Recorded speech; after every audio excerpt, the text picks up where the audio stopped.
Bonsoir, chers amis sportifs.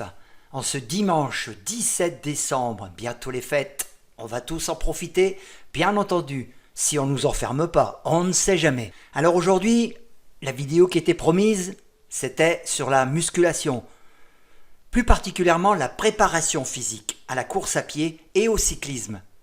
Nous allons voir qu'il y a de gros points en commun, mais pas tous les points sont en commun. Première chose qu'on se pose, est-ce que la musculation est utile à quelque chose?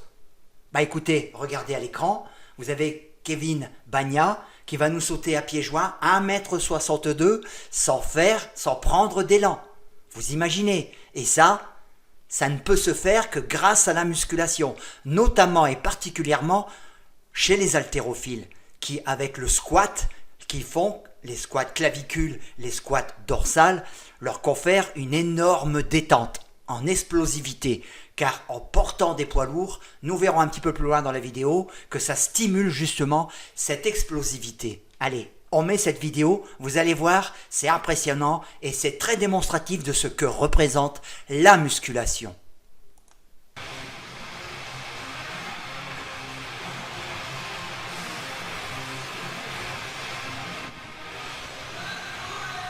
Vous avez vu ça? C'est pas impressionnant ça? Superbe, hein? Alors on rentre dans le mur tout de suite.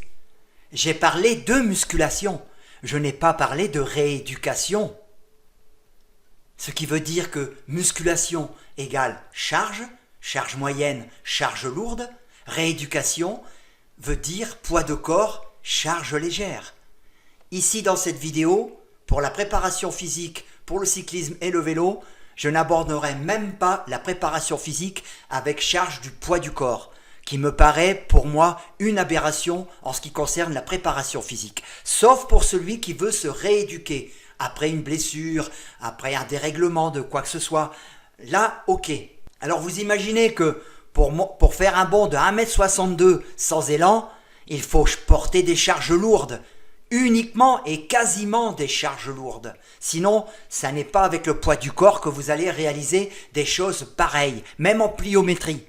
Non, c'est pas possible. Il faut porter des charges lourdes. Et ce gars-là, je suis sûr que sur les épaules, il met plus de 150 kg en squat. C'est proportionnel à sa détente de toute façon. Certainement peut-être proche ou voire passer les 200 kg. Parce qu'il donne l'impression d'avoir un beau gabarit déjà. Sans plus attendre, on va parler de la préparation physique chez le cycliste, ainsi que chez le coureur à pied bien entendu. Là, ce que je vais parler, c'est particulièrement adapté au cyclisme, car nous avons le sens de déplacement d'un coup de pédale comme vous pouvez voir à l'écran. Je vais détailler les muscles qui participent et vous allez comprendre, je vais vous expliquer pourquoi il est inutile de faire du pédalage. Le pire, c'est de le faire à 30 tours, ça c'est complètement interdit et nous verrons pourquoi, même de le faire entre 50 et 60 tours minutes.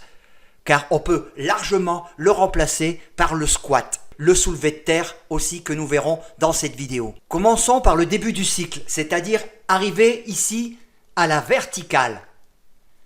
Le quadriceps prend la mesure. C'est le muscle le plus puissant du corps. Lui, il va vous permettre une poussée maximum sur le vélo. C'est ce que vous avez sur votre capteur de puissance pour les cyclistes. Ce muscle est capable d'absorber n'importe quelle puissance. Oui, quasiment un des seuls, avec les ischio-jambiers aussi. Ce muscle pousse, ce quadriceps, pousse jusque quasiment en bas de la pédale, comme vous pouvez voir. Lorsque votre pédale est en bas, c'est le psoas iliaque qui prend le contrôle du tirage à l'aide des ischio-jambiers. Bien que ces ischio-jambiers commencent à pousser environ à 20 degrés après le début du pédalage où le quadriceps s'est mis en action. Donc vous le voyez sur ce schéma, il fait le tour, il perd de la puissance ici. Les ischio-jambiers perdent un peu de puissance parce que c'est proportionnel à la couleur que vous voyez sur le schéma. Et lorsqu'il arrive à 45 degrés avant le haut, il reprend de la puissance, les ischio-jambiers. Vous voyez qu'ici, en bas, juste un petit peu avant que votre pédale arrive sur le bas, vous avez ce qu'on appelle le point mort, bas. Il n'y a quasiment plus de muscles qui servent. Donc là, vous comprenez que Le pédalage s'alterne de pression forte, de pression à zéro et de pression moyenne. Alors, qu'est-ce qu'il prend toutes ces tractions dans la tronche, sans être vulgaire? Eh bien, ce sont les tendons, tous vos tendons, qui eux ne sont pas des muscles. Les tendons, on ne peut pas les modifier. Vous naissez avec des tendons, vous garderez les mêmes. Ils ne se modifieront jamais. Ils vont s'adapter, mais ils ne peuvent pas se renforcer, si vous voulez. Un tendon qui est capable de tirer jusqu'à 200 kg, à 220, il va péter comme un élastique. D'ailleurs, ça arrive.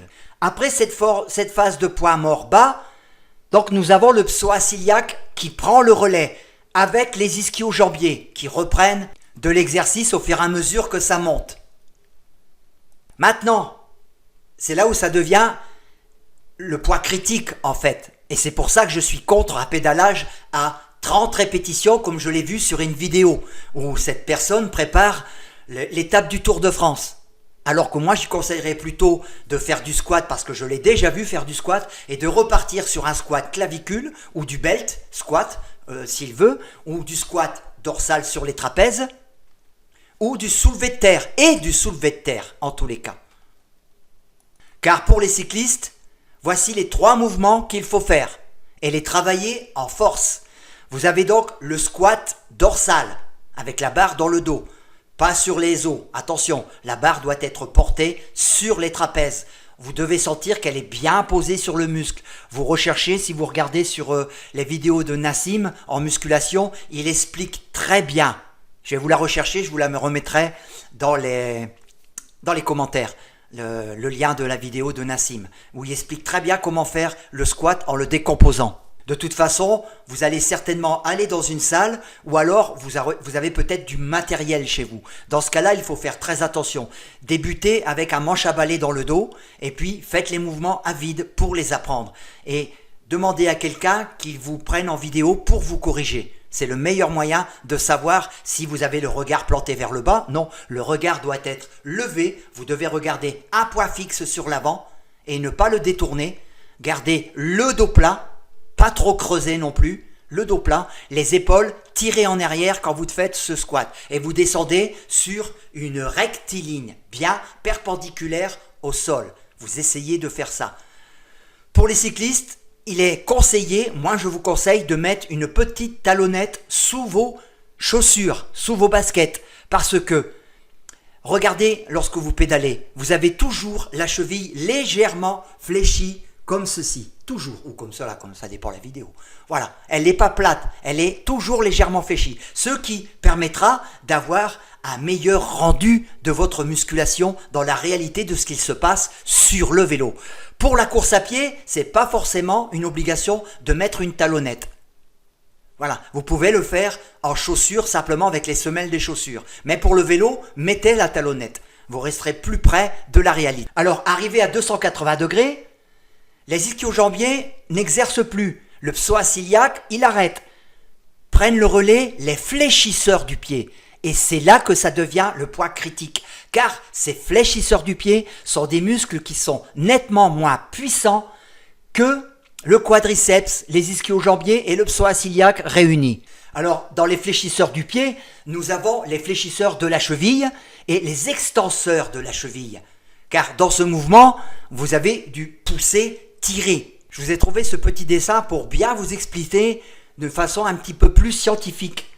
Passage de la position critique haute avec enroulé. Cet enroulé, c'est la position haute. Vous avez le coup de pédale ici. Pour bien que vous compreniez qu'il faut travailler avec une charge additionnelle, mais pas à 30 tours minute, ni à 50, ni à 60 tours minute. Pourquoi? On vous demande de pédaler avec une moyenne de 80 à 90 tours minute. C'est pas pour ensuite faire de longues minutes à 50 tours minute, et encore moins à 30. Vous comprenez que ce n'est pas logique dans la suite des entraînements.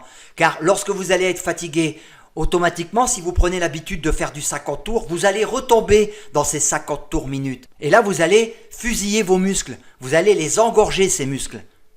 Et ce n'est pas le but recherché. En position 1, comme expliqué ici, le passage de la position 1, fin de traction active, car là, ici, sur cette phase quadriceps, psoas iliaque et ischio-jambier, vous poussez et vous commencez à tirer avec le psoas iliaque et les ischio-jambiers. Par contre, arrivé à peu près à 270-280 degrés, vous tirez avec les fléchisseurs de la cheville, les muscles qui sont sur l'avant de votre tibia sur les côtés. Vous comprenez ? Arrivé, passez la position verticale, vous transmettez le mouvement au quadriceps. Et c'est là que c'est dangereux. C'est là qu'il va y avoir une énorme secousse, car l'extension de la cheville qui se fait juste avant la prise de pouvoir des quadriceps, il y a l'extenseur de la cheville, c'est-à-dire le solaire et les jumeaux, donc les muscles postérieurs de votre tibia, qui vont passer le relais au quadriceps. Ces muscles sont moins importants. Par contre, eux, les quadriceps, vont tirer très fortement, comme c'est marqué, en quelques dixièmes de seconde. Que se passe-t-il si cette phase ne se fait pas en quelques dixièmes de seconde? Par exemple, en 30 ou 40 tours minutes. Eh bien, c'est la blessure, c'est la fatigue des tensions, c'est la tension extrême sur vos tendons de tous ces petits muscles qui ne demandent pas un tel exercice et une telle contrainte. Voilà pourquoi vous avez de gros risques de blessures à plus ou moins long terme. Vous ne le sentirez pas tout de suite, c'est pas à la première séance, ça viendra petit à petit. Vous aurez des petits chatouillements, ensuite vous aurez une toute petite douleur et vous allez continuer et après ça sera trop tard. Vous allez attraper au minimum une tendinite ou un arrachement osseux comme on peut appeler aussi. Un arrachement osseux, c'est le tendon qui déchire une partie de sa fixation. Croyez-moi, ça fait mal. Les footballeurs connaissent beaucoup les arrachements osseux au niveau du pubis. Passons maintenant à la partie pratique des exercices.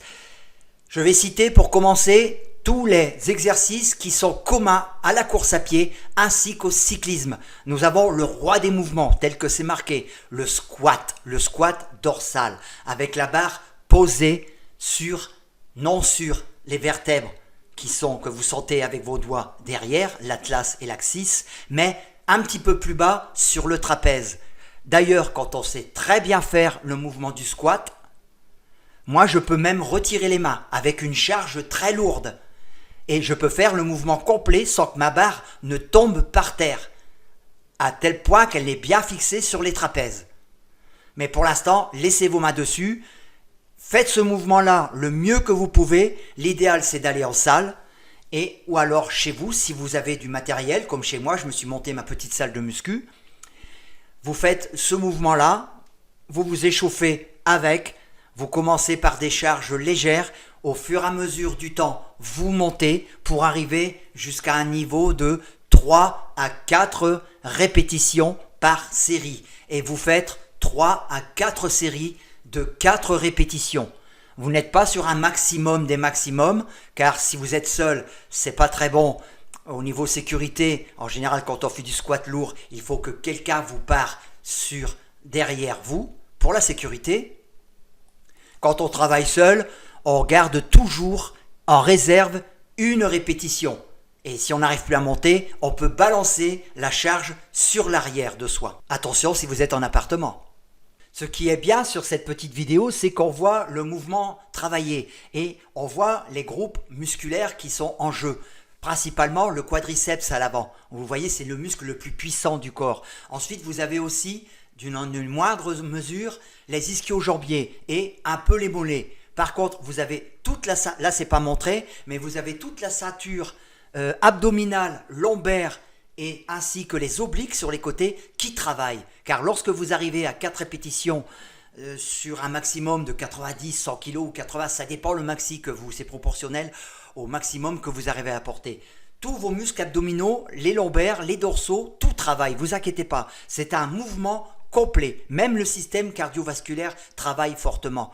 Lorsque vous travaillez avec des charges de 140 kg sur les épaules comme ça, croyez-moi, le palpitant, il envoie. Hein. Alors, le fait de porter des charges lourdes, qu'est-ce que ça veut dire? Ça veut dire que votre corps, avec la fatigue, sera en recherche de demander à la rescousse de nouvelles fibres musculaires qui vont participer à l'élaboration de votre série. Si vous travaillez en charge légère, en série de 20 par exemple, vous avez toujours les mêmes fibres musculaires quasiment qui vont travailler. Ça va vous brûler. La brûlure est un signe qu'il n'y a pas de passage de relais de fibre à une autre. Ça veut dire que votre muscle se suffit à lui-même pour porter. Et arrivé à un moment, il vous dit, c'est bon, j'en ai marre.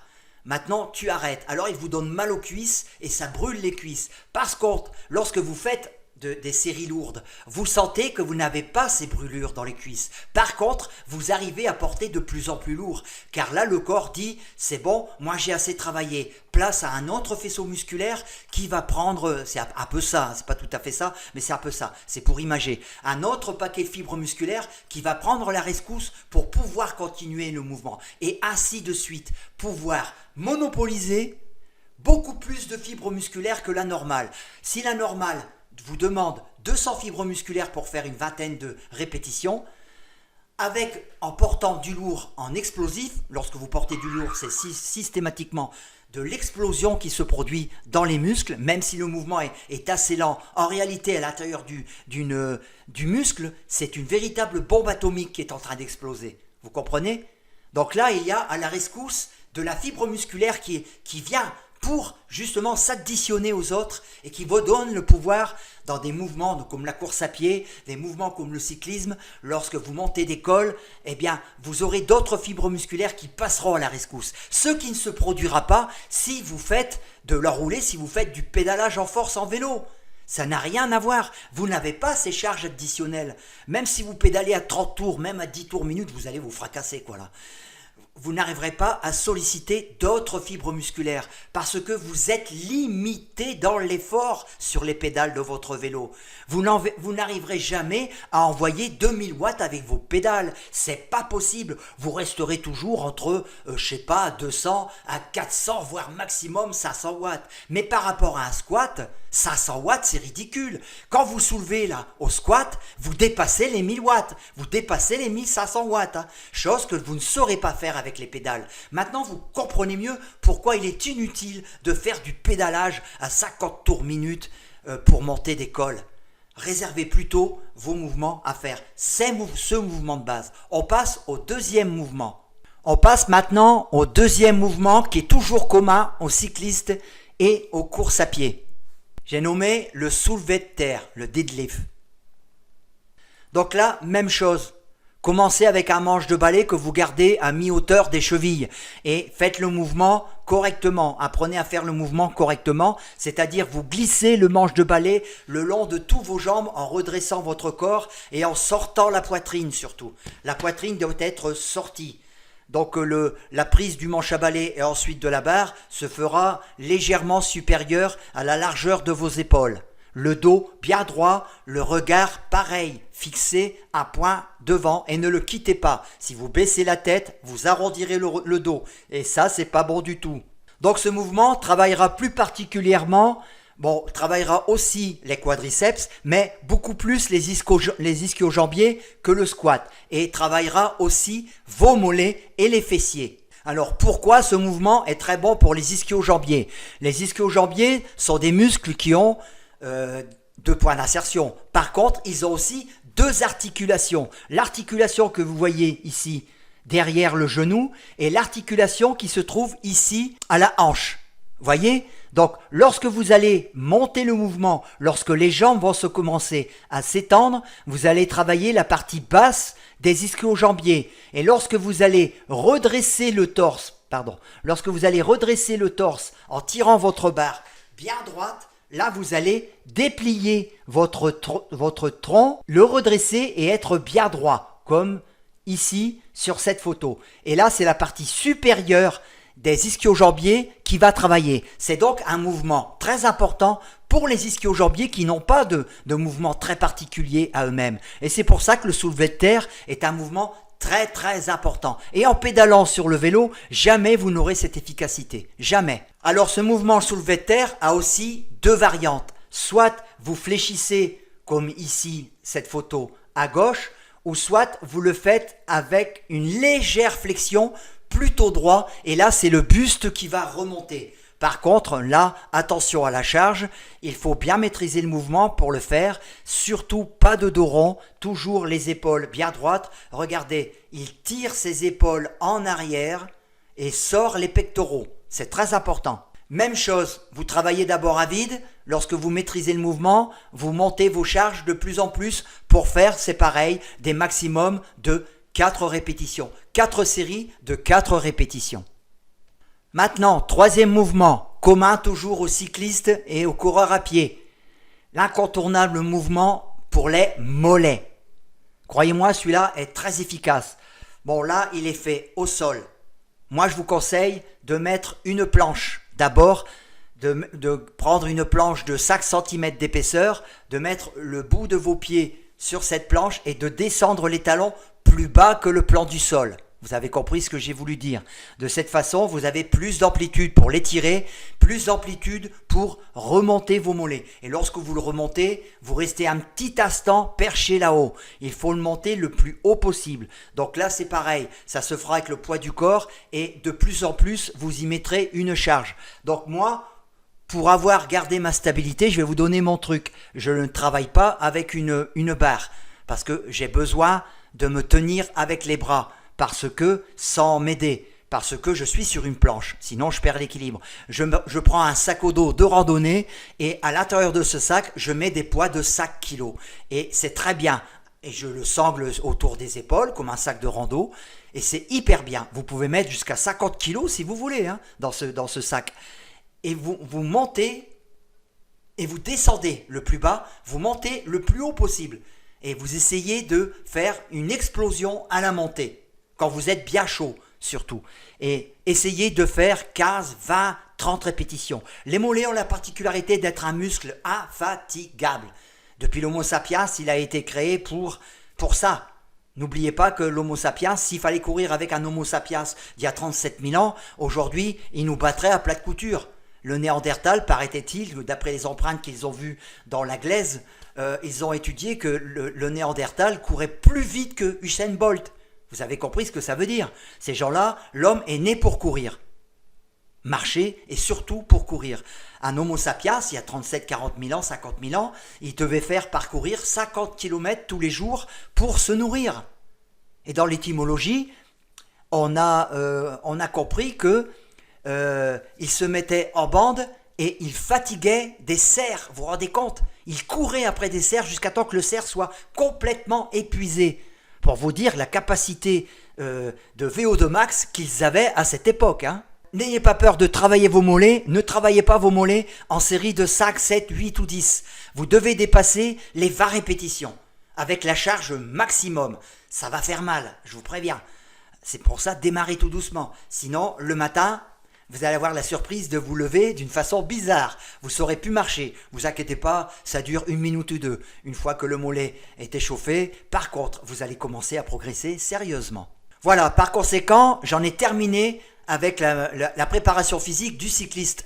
Vous avez 3 mouvements de base qui sont essentiels. Et ça, croyez-moi, ça va vous prendre 1 heure.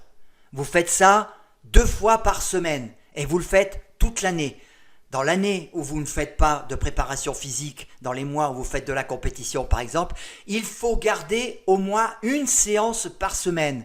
Mais cette séance, c'est pas la peine de travailler en charge lourde. Vous le travaillez sur des séries de 10 à 12. Par contre, vous garderez cet acquis pour la reprendre l'hiver et progresser encore plus loin. Vous avez vu? Mais ne pas abandonner, c'est très mauvais. Il y a certains coachs qui vous disent de faire 3 ou 4 mois de muscu. Non, c'est ridicule. 1 mois après, vous avez tout perdu. La muscu, ça se fait, vous continuez, c'est toute l'année. Si vous avez des questions en commentaire, j'y répondrai. Je vous répondrai sous forme de vidéo. On continue un petit peu pour les coureurs à pied. C'est un petit peu plus compliqué pour la course à pied. Alors par contre, pour les mollets, on va voir une petite vidéo qui est sympa de notre ami Tristan. C'est pas une critique, attention du tout. C'est que bon, lui, peut-être en salle de musculation, il peut pas se mettre à pieds nus non plus. Donc, si vous travaillez vos mollets, en retirez vos chaussures. Regarde, on va le voir là, c'est très important. Donc là, voilà, regardez. Voyez ? Le problème, c'est que vous gardez vos chaussures, vous allez perdre de l'élasticité dans votre mouvement. Vous ne pourrez pas descendre aussi bas, surtout ce qui n'est pas très important. Par contre, où c'est important, vous ne pourrez pas remonter avec efficacité très haut à cause de la chaussure qui va vous limiter justement l'extension de la cheville. Là, j'espère que vous comprenez. Alors voilà un autre mouvement favori pour les coureurs à pied, pas pour les cyclistes, c'est inutile, vous allez vite comprendre. Notre ami Tristan va vous montrer le mouvement. Regardez, il est très efficace et celui-là, je le fais. Donc là, vous remarquez sur l'exécution que c'est bien mon pied qui recule vers l'arrière et non mon pied qui avance. En reculant la Avec jambe, cette c'est exécution beaucoup plus pratique. beaucoup plus stable. Et là, il a entièrement raison. Ce qui permet de bien maîtriser sa technique, de diminuer les risques de blessure. Et en plus de ça, sur tous les exercices de fente qui se font en marchant vers l'avant, ça crée beaucoup de contraintes au niveau du genou. Donc pour ceux qui ont des fragilités, cette version des fentes est préférable. Donc certes, en termes de contraintes mécaniques, c'est moins intéressant que sur du squat parce qu'on est moins lourd. Cependant, en termes de travail de stabilité, en termes de gainage des muscles profonds, c'est beaucoup plus intéressant. Donc voilà, comme je l'ai dit. Alors maintenant, un mouvement très efficace pour le renforcement des articulations, pour le renforcement, pour les blessures, pour prévenir les blessures, eh bien le sempiternel saut à la corde que tous les boxeurs font, que tous les sportifs font. Moi j'ai connu un mec qui faisait de l'athlétisme quand j'étais jeune. Il a été champion des Flandres de cross et son programme, il n'y avait que du saut à la corde. Il y avait quand même du footing dedans, beaucoup, mais il faisait son intensité avec la corde à sauter. Il a été champion des Flandres de cross. Donc ce mouvement est plus caractéristique et plus proche de l'impact que vous avez au sol par les mollets, par les chevilles. Donc vous voyez que vous travaillez en extension la cheville. Ce sont des sauts, de multiples sauts et de multiples réceptions. Donc vous allez habituer tous vos tendons à se modifier légèrement dans leur adaptation, comme j'ai dit en début de vidéo. Et ils vont devenir plus solides, plus alertes à subvenir à tous les chocs des foulées que vous allez faire, notamment pour les semi-marathons et les marathons. Bon, après, moi, j'ai un autre mouvement favori. Chez moi, j'ai une remorque double essieu. Donc là, on est à la Rocky, là, vous voyez un peu. Sans matériel, on peut travailler, en faisant jouer un peu ses ménages, creuser un peu ses ménages, on peut trouver des mouvements comme ça. Donc moi, j'ai un harnais pour monter dans les arbres, j'y attache une grande corde, je prends la remorque et j'ai une pente de 50 mètres chez moi qui est à 4% environ. Eh bien, je monte la remorque en tirant, en essayant d'avoir une foulée un peu allongée. Vous voyez, c'est très très difficile. La remorque fait 200 kilos. Mais j'arrive à faire, je fais 3 séries comme ça. Croyez-moi, j'ai le palpitant qui monte à 180. Hein. Donc ça, c'est un exercice de force dans le sens de la foulée. Je suis près de la réalité, si vous voulez. Tous les groupes musculaires de la course à pied participent à la traction de cette remorque. Et là, je suis encore une fois avec une grosse charge additionnelle. Donc, préparation physique pour conclure cette vidéo, bien entendu, mais avec des charges additionnelles relativement lourdes qui vous permettent au maximum de faire 4 répétitions. N'essayez pas des maxis, on n'est pas là pour faire des maxis, on est là pour se renforcer. Le maximum, vos maximums monteront de semaine en semaine. Si vous démarrez à 40 kg en squat, ne vous inquiétez pas, vous serez vite à 70 kg en squat. Bien sûr qu'il y a d'autres mouvements encore ils ne sont que complémentaires à ceux que je vous ai montrés. Je vous ai montré les mouvements essentiels. Si vous travaillez ces mouvements essentiels que je vous ai montrés aujourd'hui, ça n'est pas la peine d'aller sur des mouvements complémentaires où vous allez perdre du temps à travailler avec des petites charges. Ça, c'est bon pour la rééducation quand vous êtes blessé, vous êtes cassé la guibole, vous êtes pété un tendon lorsque vous revenez au vélo ou à la course à pied ou une autre discipline, parce que ces mouvements-là sont bons pour d'autres sports aussi. Bien, vous repartez avec le poids de corps simplement. Là, ok, je suis d'accord avec vous. Mais si vous travaillez en poids de corps pour le vélo ou la course à pied, vous perdez votre temps. Je vous le dis sincèrement. Allez, au revoir, à bientôt.